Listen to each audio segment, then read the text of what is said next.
कांग्रेस क्या करती है, कोई ना कोई संस्थान मेडिकल कॉलेज बन गया। कर्मभूमि टीवी में आपका स्वागत है। 2022 के विधानसभा चुनाव का आगाज़ हो चुका है। 14 फरवरी को वोटिंग की बात कही जा रही है और सभी पार्टियों ने अपनी कमर कस ली है। वहीं हम आज पहुंचे पूर्व मंत्री सुरेंद्र सिंह नेगी जी के घर पर, जहां वो अपने कार्यकर्ताओं को निर्देश दे रहे हैं और टीम वर्क करने की बात कर रहे हैं। और उनसे हम उनसे ही बात करेंगे किस तरीके की तैयारियां चल रही है और जिस तरीके से भारतीय जनता पार्टी के पिछले 5 साल गुजरे हैं उसमें क्या कमियां रही हैं, क्या खूबियां रही हैं और उसके बाद अब क्या रणनीति के तहत चुनाव लड़ेंगे, मैं उनसे बात करूँगा। जी नहीं 2022 के चुनाव का आगाज़ हो चुका है, चुनावी घोषणा भी हो चुकी है। जिस तरीके से 5 साल भारतीय जनता पार्टी के गुजर चुके हैं, कई सारे वादे पूरे हुए, कई सारे नहीं हुए, उतार चढ़ाव की पूरा 5 साल रहा। अब फिर से एक चुनाव आ रहा है। आप पहले पूर्व मंत्री रहे, आपने स्वास्थ्य देखा, बहुत सारे मंत्रालय देखे, तो इस तरीके से जो आपकी कार्यप्रणाली रही उससे जो शहर में विकास हुआ या जैसे हॉस्पिटल बना और भी सारी चीज़ें हुई, लेकिन अब चुनाव दूसरा सामने आने वाला है। क्या तैयारी चल रही है, किस तरीके से चुनाव लड़ेंगे, किन मुद्दों को लेकर? देखिए, जहाँ तक चुनाव की बात है, ये तो हर 5 साल में चुनाव हुआ करते हैं और ये संवैधानिक व्यवस्था भी है और लोगों को, जनता को एक अवसर दिया जाता है कि अगर पिछली सरकार में कुछ नहीं हुआ है तो अगली सरकार में क्या उम्मीदें होनी चाहिए, और उसी उम्मीद को लेकर चुनाव में लोग जाते हैं। ये चुनाव क्योंकि आचार संहिता लग गई, डेट डिक्लेयर हो गई, स्वाभाविक रूप से सरगर्मियाँ बढ़ेंगी। लेकिन अभी ये जो नौजवान साथी यहाँ पर आए हैं, ये कहीं ना कहीं आपको प्रदर्शित करते हैं, मैंने नहीं बुलाया कि ये स्वतः ही जो है स्वस्फूर्त है, कोई कहीं से है, कोई कहीं से है। और जैसे कि अभी साथियों ने कहा कि हमको नहीं पता था, नहीं तो हम और बड़ी संख्या में लोगों को लाते। ये वो लोग हैं जिन्होंने वास्तव में सोचा था अपने भविष्य को आगे बढ़ाने के लिए, लेकिन इन 5 सालों में उनको सिवाय ठगने के और कहीं न कहीं गुमराह करने के अलावा कुछ भी कोई हासिल नहीं हुआ। महसूस कर रहे हैं, नौजवान हैं, भविष्य इनके सामने पोड़ा पड़ा है। तो ऐसी स्थिति में हर व्यक्ति ये महसूस करने लगा है कि पिछले 5 साल में जो हमारा कार्यकाल था उसमें लोगों को रोज़गार भी मिला, यहाँ की व्यवस्थाएं भी सुचारू रूप से चली, मेडिकल कॉलेज की आधारशिला रखी गई, फाउंडेशन पड़ गई, लेकिन इन्होंने रोक दिया। जिसमें अकेले 8 से लेकर 10,000 लोगों को रोज़गार की गारंटी थी, जिसको इन्होंने उन हाथों को रोजगार करने का प्रयास किया। जी, उत्तराखंड राज्य बने 20 साल हो गए, जल जंगल जमीन के मुद्दे वैसे ही हैं, पलायन रुक नहीं पाया। कांग्रेस की भी सरकार रही, भारतीय जनता पार्टी की भी सरकारें रही, आप भी मंत्री रहे, क्या कहें, कहीं इच्छा शक्ति की कमी रही या कोऑर्डिनेशन में कमी रही? देखिए, पार्टियाँ, इच्छा शक्ति पार्टी की होती है। पहले 5 साल एन डी तिवारी जी की सरकार थी, कांग्रेस की सरकार थी, उस समय आपने देखा होगा तमाम चीज़ों को उपलब्ध कराया गया, पलायन को भी रोकने के प्रयास किए गए, भू कानून लागू करने का प्रयास किया गया। फिर 5 साल के बाद दूसरी सरकार आ जाती है जिसने कोई काम 5 साल नहीं किया। फिर कांग्रेस की सरकार आती है 5 साल, तो 5 साल में मैं समझता हूँ कि ऐतिहासिक कार्य किए गए। ग्रास रूट तक पहुँचने का प्रयास था, मूलभूत समस्याओं को ही नहीं बल्कि यहाँ के उत्पादनों को भी जो है एक मार्केट दी गई ताकि यहाँ का हर व्यक्ति सरसब्ज हो, खुशहाल हो, उसकी आमदनी बढ़े। ये तमाम बातें उसमें थी। लेकिन फिर लोगों ने एक और मौका जो है बीजेपी को दे दिया। अब इन 5 सालों में आप दे दीजिए कि क्या हुआ। आपका मेडिकल कॉलेज रुक गया, यानी 10,000 लोगों की नौकरी रोक दी गई। आपका कर्णाश्रम जो भारत जहाँ पैदा हुए और पर्यटक स्थल बनना था विश्व स्तरीय, 22 करोड़ रुपये की धनराशि को इन्होंने फुटबॉल कर दिया, जिसमें 8 से लेकर 10,000 लोगों को रोजगार मिलना था। आपका पाखरो जहाँ पर टाइगर सफारी बनी है 2015-16 में मैंने स्वीकृत करवाई थी, इस आशय से शुरू करवाई थी कि कोटद्वार में इसका संचालन केंद्र होगा और यहाँ पर जो है 5 से 1000 लोगों को रोजगार मिलेगा। लेकिन इन्होंने क्या किया, उसको जो है बढ़ापुर वालों को फ़ायदा होगा, आपके नगीना धामपुर और यूपी को फ़ायदा होगा, कोटद्वार को क्या फ़ायदा होगा। जब विजन ही नहीं है किसी व्यक्ति का, किसी पार्टी का, तो कैसे जो है आप सोचेंगे उन तमाम जिन मुद्दों को लेकर हमने आज 2 अभी 2 का नारा दिया था, उसको कैसे लक्ष्य उसकी जी, प्राप्ति मेडिकल होगी। कॉलेज का आपने जिक्र करा। मेडिकल कॉलेज का कम से कम 5 या 7 बार भूमि पूजन हो गया, उद्घाटन हो गया। ये समझ नहीं है, कभी कांग्रेस पूजा कर रही है, कभी बीजेपी कर रही है, कभी कोई नेता आ रहा है, हर बार भूमि पूजन हो रहा है, लेकिन मेडिकल कॉलेज नहीं बन पाया। भू कानून की अगर बात करें आप, तो भू कानून लागू करने की बातें सरकारें कह रही हैं कि अगर हम कांग्रेस आएगी तो भू कानून लागू करेगी। गैरसैंण राजधानी अभी तक स्थायी रूप से नहीं बन पाई है, चाहे कांग्रेस की सरकार रही होगी, चाहे भारतीय जनता पार्टी की सरकार रही होगी। और रिवर्स पलायन की अगर बात करें, जैसे कोरोना काल में कई सारे लोग वापस घरों को आए और उनको रोकने की सरकारों ने कोशिश नहीं करी। अगर वो रोक पाते तो शायद रिवर्स पलायन का उसका फायदा मिलता, और जो पलायन कर रहे थे लोग वो रुक जाते। इस तरह भी देखिए, आपने गैरसैंण का मुद्दा यहाँ पर उठाया, तो आपको मैं याद दिलाना चाहता हूँ, ये कांग्रेस की सरकार थी जिसने वहाँ पर भूमि पूजन भी किया और वहाँ पर विधानसभा और सचिवालय का निर्माण का कार्यक्रम किया, और लगभग उसको पूरा करते हुए इस सरकार ने उसको रोकने का काम किया। वो कानून जो हम लोगों ने बनाया था गैरसैंण में जाकर, इन्हीं लोगों ने जो कानून था जिसको सख्ती से लागू किया जाना था, उसको जो है यहाँ पर लोगों के दरवाजे खोल दिए। तो जो भी आए यहाँ जो है ज़मीन खरीद सकता है। ये दोष और ये शिकायत आपको बीजेपी से करनी चाहिए। आपकी सरकार भू कानून लागू करेगी?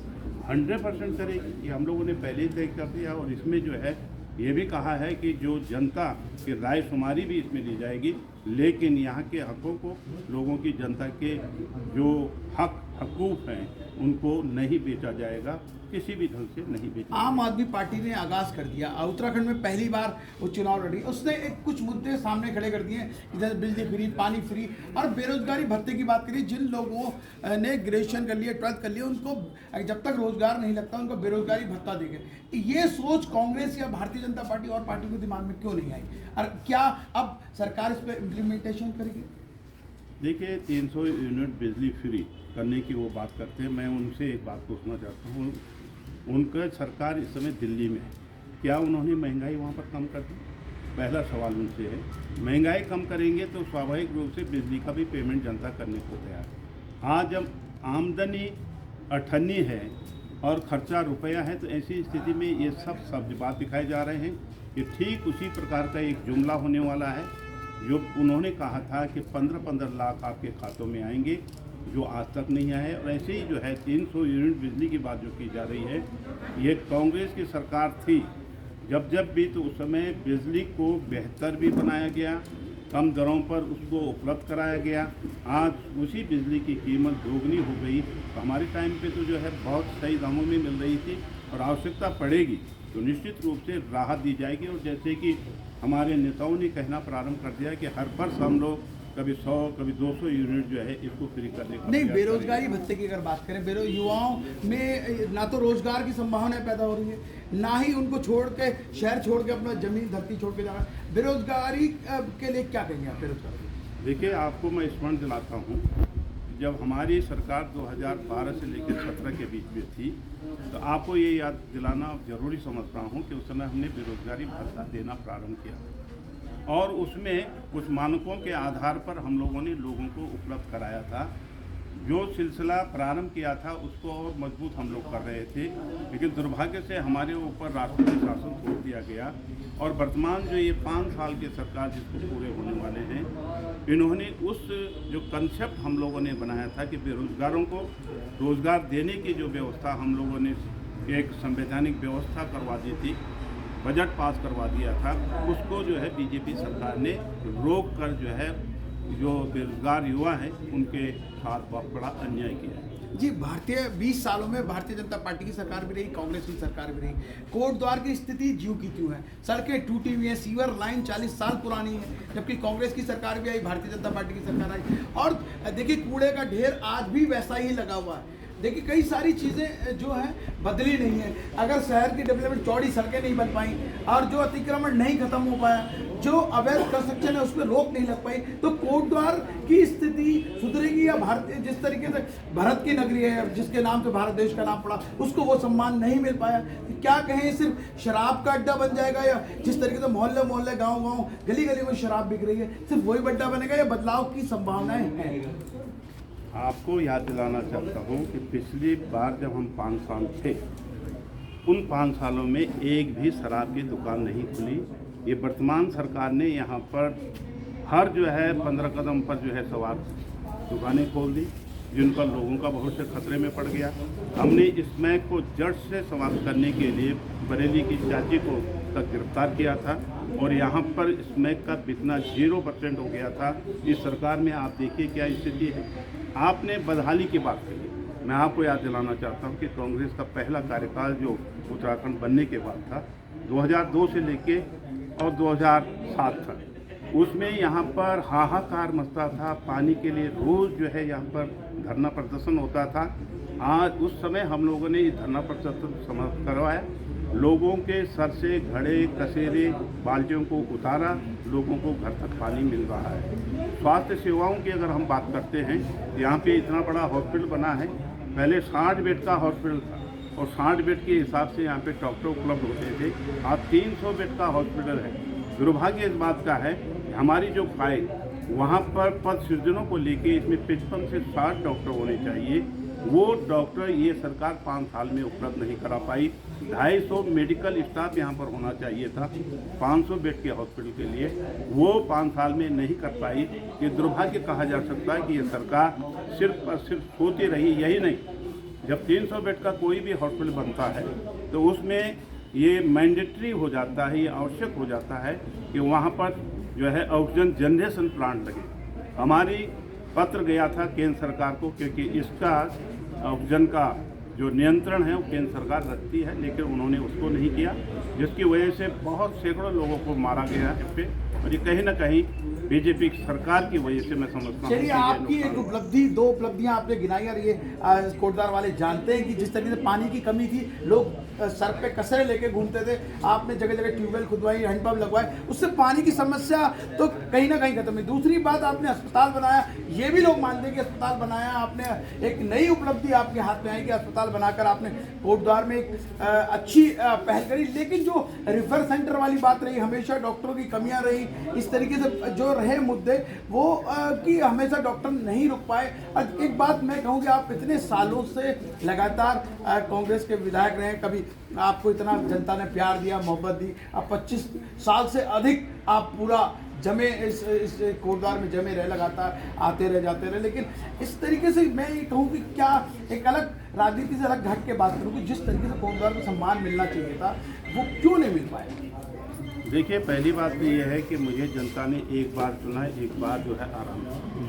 आपको ये लगता है कि मैं 25 साल से लगातार हूँ, ऐसा नहीं है। वास्तविकता यह है कि मुझे 5 साल का समय दिया जाता है और 5 साल में जितने कार्य किए जा सकते हैं मैंने उससे दोगुने करने का प्रयास किया। मैं आपको याद दिलाना चाहता हूँ 2002 के 2007 के बाद की, तो उस समय सड़कों की क्या स्थिति थी। मेरे टाइम पे स्थिति बनी कि लोग कहते थे कि स्पीड ब्रेकर लगाओ। आज क्या स्थिति है सड़कों की। हमने जो नगर पालिका क्षेत्र था उसके अंदर पीडब्ल्यूडी से पहली बार काम करवाया, गांव के क्षेत्र के अंदर पीडब्ल्यूडी से काम करवाया और हर व्यक्ति को सम्मान से जीने का अधिकार दिलाया। आपको याद दिलाना चाहता हूं कि कोटद्वार की पहचान के लिए जहां राजा भरत पैदा हुए, जो एक विश्व स्तरीय पर्यटक स्थल बनने जा रहा था और जिसके माध्यम से मैं समझता हूं कि देश और विदेश के सैलानी यहाँ पर आते और यहाँ की खुशहाली में जो है कहीं ना कहीं चार चांद लगाते, उसको रोकने का काम किसने किया? हमने तो उसकी प्रस्तावना ही नहीं की, हमने उसका शिलान्यास ही नहीं किया, उस पर काम ही प्रारंभ करवा दिया। आरोप प्रत्यारोप की बात नहीं कर रहा हूं। एक बात कह रहा हूँ कि अगर कोटद्वार को किस तरीके से सम्मान दिलाया जाए कि जो भारत की नगरी है उसको, अगर आप इस बार आप चुनाव जीतते हैं, आपको प्यार देती है जनता, तो अब क्या रणनीति रहेगी? आप अब बताइए। तो हो चुका हो चुका। देखिए, हो चुका नहीं है। किसी भी क्षेत्र विशेष के विकास के और वहाँ की सहूलियत उपलब्ध कराने के लिए ये बहुत आवश्यक है कि वहाँ के शैक्षणिक संस्थान मजबूत हों, वहाँ के स्वास्थ्य सेवाएं मजबूत हों, वहाँ की बिजली की व्यवस्था मजबूत हो, वहाँ की सड़कों की स्थिति बहुत मजबूत हो, वहाँ की जो है सिंचाई गुलों की स्थिति बहुत मजबूत हो, वहाँ के विद्यालयों की स्थिति मजबूत हो। इनके आधार पर सर्वांगीण विकास कहा जाता है और उसके लिए हमने कोई स्तर छोड़ा नहीं, कोई क्षेत्र छोड़ा नहीं। हमने पूरे 5 साल में वो कर दिखाया जो ये 5 साल में उनको रोकने का काम किया, उसके ज़्यादा इन्होंने कुछ नहीं किया। आप जो प्रश्न कर रहे हैं कि कैसे इसको आप देखते हैं, इसको हम इस रूप में देखना चाहते हैं कि आज मेडिकल कॉलेज एक 3 बार आप ही ने कहा कि 3 बार उसका जो है भूमि पूजन हो गया, क्या आवश्यकता थी? हमारे हरीश रावत जी ने, मैंने उसका शिलान्यास किया था, विधिवत रूप से वहाँ पे काम प्रारंभ हो गया था, दीवारें बन गई थी, 4 दीवारी बन गई थी, ट्यूबवेल बन गया था, फाउंडेशन खुद रही थी, सरकार बदल गई, नीयत बदल गई। श्रम विभाग को क्यों जमीन दे दी गई, मैं आपके माध्यम से पूछना चाहता हूँ। क्या श्रम विभाग जो मेडिकल कॉलेज बनाता है? एक षड्यंत्र था, लूटने का एक प्रयास था कोटद्वार की जमीन को, और वो लूटा गया। अब जब समय आया, तो आपको याद दिलाना चाहता हूँ, त्रिवेंद्र सिंह जी ने इसका शिलान्यास किया था और मैं और महापौर गए थे कि आपने क्या गलत काम कर दिया। उन्होंने मुझे भरोसा दिलाया था कि इस जमीन को हम एक बार पुनः जो है वापस जो है मेडिकल कॉलेज को दिलाएंगे, तब जाके वो जमीन उपलब्ध हो पाई और भविष्य में बनेगा, ये निश्चित रूप से मैं आपको बताना चाहता हूँ। चलिए, ये थे सुरेंद्र सिंह नेगी, पूर्व मंत्री, उत्तराखंड सरकार में रह चुके हैं और आज कांग्रेस के संभावित प्रत्याशी भी हैं और लगभग तय है कि इनको यहाँ से विधानसभा चुनाव लड़ाया जाएगा। और गिले शिकवे बहुत सारे हैं, समस्याएं बहुत सारी हैं। अब कोटद्वार की आज भी सड़कें टूटी हुई हैं, मेडिकल कॉलेज बन नहीं पाया है, अस्पताल सिर्फ रिफर सेंटर बन गया है और कूड़े का ढेर अभी आपको देखने को मिल जाएगा कहीं पर भी। तो इस तरीके से जो कमियां हैं लगातार बढ़ती जा रही है, लेकिन कोटद्वार में कोई भी सुधार होने का नाम नहीं ले रहा। मैं राजीव गौड़ नीरज के साथ, कोटद्वार।